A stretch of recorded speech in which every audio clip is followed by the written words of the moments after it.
న్యాయాధిపతుల గ్రంథము 13వ అధ్యాయము. ఇశ్రాయేలీయులు మరలా యెహోవా దృష్టికి దోషులు కాగా, యెహోవా 40 సంవత్సరములు వారిని ఫిలిష్తీయుల చేతికి అప్పగించెను. జోరియా పట్టణస్థుడునూ అయిన మానోహ అను ఒకడుండెను. అతని భార్య గొడ్రాలై కానుపు లేకయుండెను. యెహోవా దూత ఆ స్త్రీకి ప్రత్యక్షమై, ఇదిగో, నీవు గొడ్రాలవు, నీకు కానుపు లేకపోయెను. అయితే నీవు గర్భవతి అయి కుమారుని కందువు. కాబట్టి నీవు జాగ్రత్తగా ఉండి ద్రాక్షారసమునే కాని మద్యమునే కాని త్రాగకుండుము, అపవిత్రమైన దేనినైనను తినకుండుము. నీవు గర్భవతివై కుమారుని కందువు. అతని తలమీద మంగళకత్తి వేయకూడదు. ఆ బిడ్డ గర్భమున పుట్టినది మొదలుకొని దేవునికి నాజీరు చెయ్యబడిన వాడై ఫిలిష్తీయుల చేతిలో నుండి ఇశ్రాయేలీయులను రక్షింప మొదలుపెట్టునని ఆమెతో అనగా, ఆ స్త్రీ తన పెనిమిటి యొద్దకు వచ్చి, దైవజనుడొకడు నా యొద్దకు వచ్చెను. అతని రూపము దేవదూత రూపమున పోలినదై మిక్కిలి భీకరముగా ఉండెను. అతడు ఎక్కడి నుండి వచ్చెనో నేనడుగలేదు. అతడు తన పేరు నాతో చెప్పలేదు. కాని ఆలకించుము, నీవు గర్భవతివై కుమారుని కందువు. కాబట్టి నీవు ద్రాక్షారసమునే కాని మద్యమునే కాని త్రాగకుండుము, అపవిత్రమైన దేనినైనను తినకుండుము. ఆ బిడ్డ గర్భమున పుట్టినది మొదలుకొని చనిపోవు వరకు దేవునికి నాజీరు చెయ్యబడిన వాడై ఉండునని నాతో చెప్పెననెను. అందుకు మానోహ, నా ప్రభువా, నీవు పంపిన దైవజనుడు మరలా మా యొద్దకు వచ్చి, పుట్టబోవు ఆ బిడ్డకు మేము ఏమేమి చెయ్యవలనో దానిని మాకు నేర్పునట్లు దయచెయ్యుమని యెహోవాను వేడుకొనగా, దేవుడు మానోహ ప్రార్థన ఆలకించెను. కనుక ఆ స్త్రీ పొలములో కూర్చుండగా దేవుని దూత ఆమెను దర్శించెను. ఆ సమయమున ఆమె పెనిమిటి అయిన మానోహ ఆమె యొద్ద ఉండలేదు. కనుక ఆ స్త్రీ త్వరగా పరిగెత్తి, ఆనాడు నా యొద్దకు వచ్చిన పురుషుడు నాకు కనపడనని అతనితో చెప్పెను.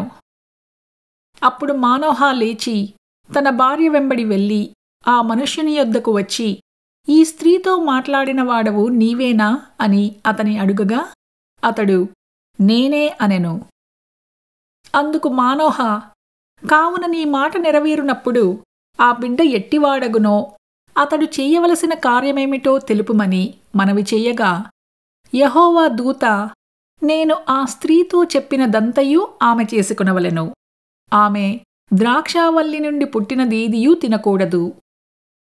ఆమె ద్రాక్షారసమునైనను మద్యమునైనను త్రాగకూడదు, అపవిత్రమైన దేనినైనను తినకూడదు. నేను ఆమెకాజ్ఞాపించినదంతయూ ఆమె చేకొనవలనని మానోహతో చెప్పెను. అప్పుడు మానోహ, మేము ఒక మేకపిల్లను సిద్ధపరచి నీ సన్నిధిని ఉంచు వరకు నీవు ఆగుమని మనవి చేసుకొనుచున్నామని యెహోవా దూతతో చెప్పగా, యెహోవా దూత, నీవు నన్ను నిలిపినను నీ భోజనము నేను తినను.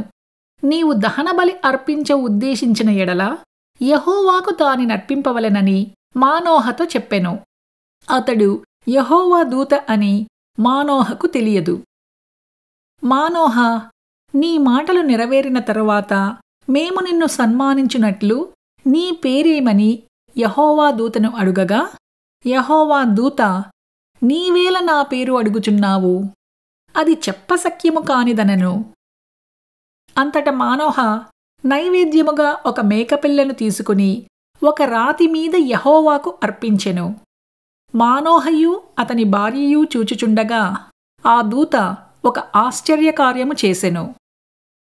ఎట్లనగా, జ్వాలలు బలిపీఠము మీద నుండి ఆకాశమునకు లేచుచుండగా యెహోవా దూత బలిపీఠము మీదనున్న ఆ జ్వాలలలో పరమునకు ఆరోహణమాయెను.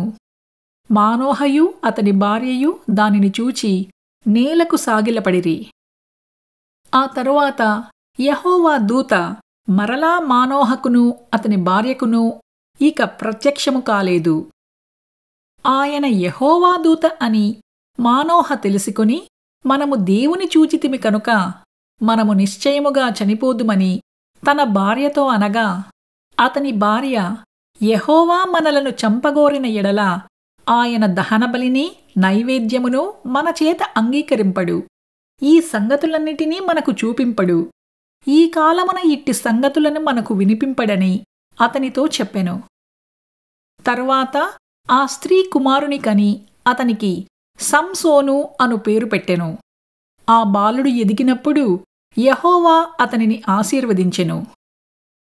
మరియు యెహోవా ఆత్మ జెకర్యాకును యెఫ్తాయోలుకును మధ్యనున్న మహనదానులో అతని రేపుటకు మొదలుపెట్టెను.